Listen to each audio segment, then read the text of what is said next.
If you've seen any of our other short films, you probably know that we like to take regular objects and turn them into something scary. We've used printers, haunted paintings, security cameras, and our recent short falls right into this category. If you haven't seen it, check it out before this because I will be spoiling everything. So, with that being said, I'm going to take you through how we made our short film, Slideshow.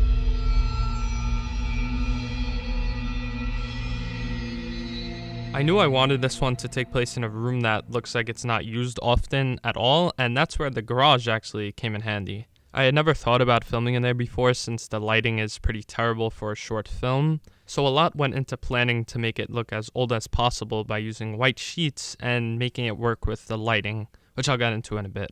After conceptualizing the film, I started to get nervous that I wouldn't be able to find a slide projector, but luckily, I found one on eBay for a pretty good price, and I could not let up on the offer. Since we needed digital images to be projected, I decided to add them in post, which turned out much better than I had expected. For actually filming the shots where we see the photos being projected, I just set up a small LED light and pointed it towards a sheet, and this would just be to simulate the light going on and off. For the key, I used our LED light and added a green gel to it, just to add more of a stylistic look and a color we haven't used before. And then the light from the projector actually acted as a fill, which is pretty nice. There were a handful of VFX shots, all ranging in different difficulties, but I'll try my best to get right to the point with them all. For this silhouette shot, my initial plan was to set up a bunch of white sheets to shoot in front of, but I decided not to do this just because we actually had to have them moving. And I had bought a green screen previously to test some things out, so it then gave me the idea to try it out with a green screen. So our actor stepped in front of the green screen, who is also our feet actor. Decrepit toes! So we acted out the movement of walking through, and I then took this into After Effects and keyed out the green. Then I added levels to make it as dark as possible, and adding a Gaussian blur definitely helped these edges because they looked very noisy, and the Gaussian blur just made it fit in more. And then I lowered the opacity to match the darkness below the light, since the silhouette should only be able to be seen in the light, and I wanted it to blend perfectly with the bottom, so that was the plan for the shot, and it worked out pretty nice. This box moving shot was something new that I wanted to try out after we thought of the idea last minute. In After Effects, I separated it into 3 different layers, one clean plate, one for the shadows, and then the other would be for the box once everything was removed.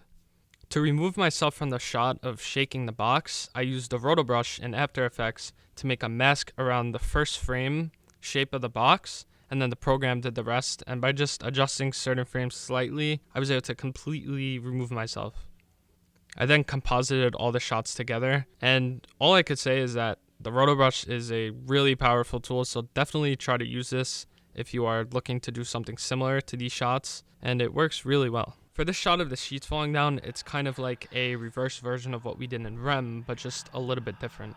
I did this once again with a roto brush, just going around each sheet that falls, and we actually had to reverse them because it ended up being much harder to drop the sheets onto our bodies, and doing it reverse by having the sheets already on us and pulling it off was much easier. So I just rotoscoped each sheet and rotoscoped Frank since one went behind him and composited it all together. For the face of the creature in the photos, I did this by taking a video of all the actions and then broke it down into screenshots, which I then put into Photoshop and edited each frame one by one, just using every 5th photo to look like the photos were being taken repeatedly. The ending of the film was pretty different initially. We originally had this shot of the creature behind him following the same shot of the sheets falling down, but it just seemed very cliche, and we didn't want to do a cheap jump scare, especially after the ending of Bent Neck and Motion Detected being powerful shots, so we wanted to keep in that same spirit of having a powerful shot at the end of the film. So after revisiting the script, we found a much more suitable ending. I do think this shot that we had originally is cool, but just not completely fulfilling or fitting for the film. I did a tiny bit of VFX for this shot where his body springs back and he gets possessed. I just animated a tiny bit with pins and After Effects, just making a lot over his body in the background to try to not move it as much.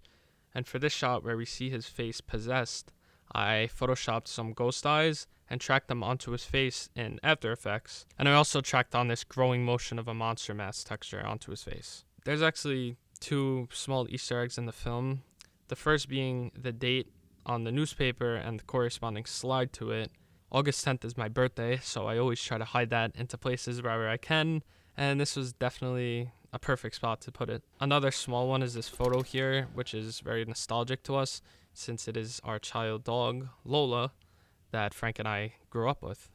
Like usual, Frank did the score, and we actually tried some pretty cool new things for this one.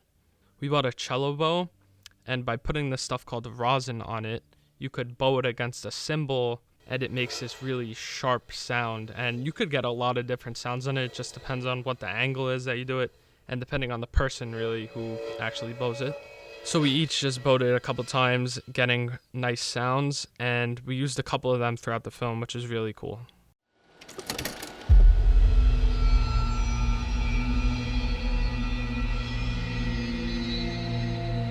I hope you guys enjoyed this making of and the film too. Hopefully you learned something or just enjoyed the process of us making this film. I'll see you guys in the next one. Thank you for watching.